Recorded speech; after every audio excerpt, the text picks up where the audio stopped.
What's up with you? Guys, marketing is not a weakness of Tony Khan. Let's No. just say that. He knows how to handle himself well in that Oh, regard, and he does very well. Did you see how they marketed the New York shows? Yeah. They had street teams. Yeah. They had local street teams. Fucking put that shit up.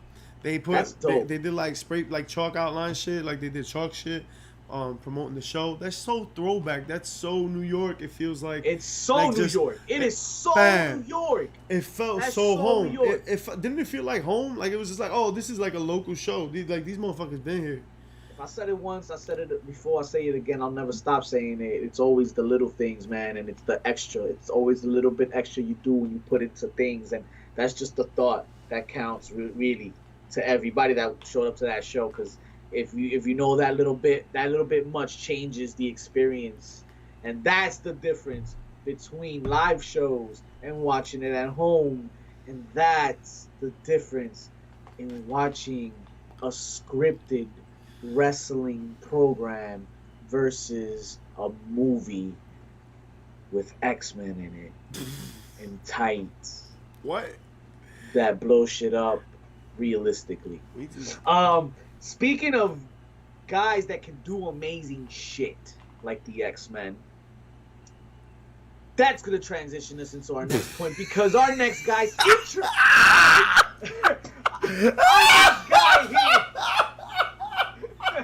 our next guy here, Suzuki-san, he has a special theory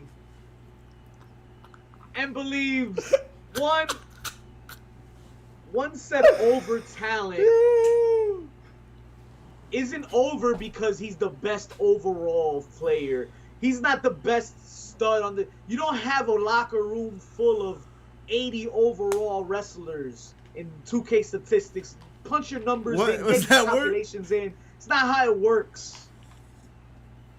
He's only over and he's only a stud when the man can't do amazing shit.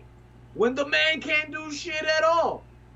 He likes the underdog. He likes the story of the underdog, the guy that can't fucking do a damn thing, licks will work, and him backing him and making him the star and the stud, getting him to the promised land. I think more than anything else, we're talking about having a weakness. Mm-hmm. You know what I mean? Like going into it like being mortal.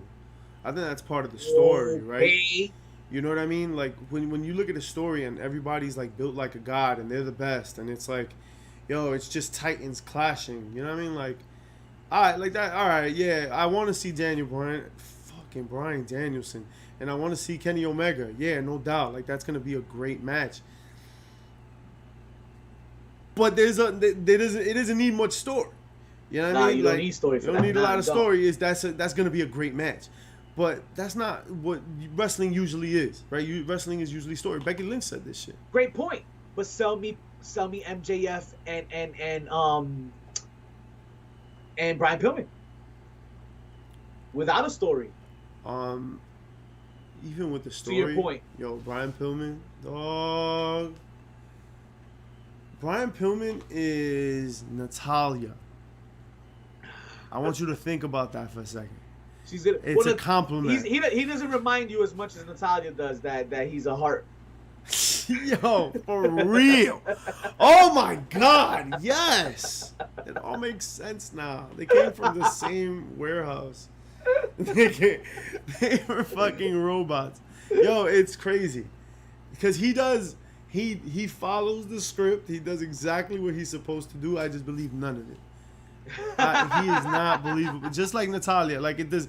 I know, like they're cooperating. Like I know they're playing with each other. You know what I mean? Like feeding each other advice. MJF come in there, he's like, boom, and then like Brian Pillman's like, I was like, yo, the match just started. Why are you like hulking out? Like it's not. What's happening? It was not my favorite moment. So Brian Pillman gets no kudos from me, dog. I forgot who we were supposed to give kudos though.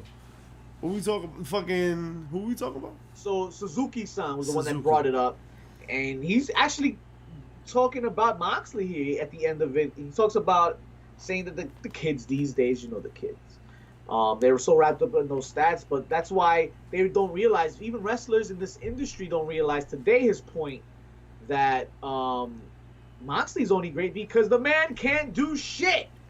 He's an average guy, jeans and a tank top, and he's about to fuck you up at the bar. So I mean, hey, I'm not mad at it. I'm not mad at it at all. Mad as fact, some may call him the heel of the week for that. Oh, here I am. Here I am sitting here, listening to your thing, and I'm like, where's the lie? Where's the lie? It's about storytelling. Yes. Suzuki here is just, he's verbalizing in just a different kind of way. The same shit we've always said.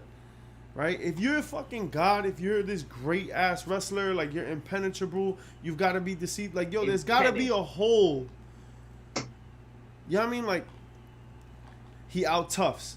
Suzuki's tough as shit. All right, but like, where's the weakness? There's a lot of weaknesses in his game plan, essentially. Right? He's also old as shit, but he's still the man. But the fact of the matter is, like, he can out tough you and he can beat the shit out of you, and he's credible that way. The fact that he is limited in some other ways makes him a credible actor in this movie, in this game. Fact. You know what I'm saying? Fact. Same thing with Jon Moxley. Like, Jon Moxley is not a perfect wrestler. You know what I mean? Like, he's not going to give you technical prowess. Like, he's not going to go out there and put, like, sharpshooters on motherfuckers and fucking punch you in the flips. face. He's going to punch you in the face. You know what you're getting with that guy. He's just going to kick your... He's going to try to out-muscle you. But, like, if Bryan Danielson gets in there and, like, could out-tech him, hey. I mean, he could be deceived, right? Kenny Omega has shown that he was able to be deceived. And it was... So, he's got vulnerabilities, right? Especially barbed wire matches that don't explode.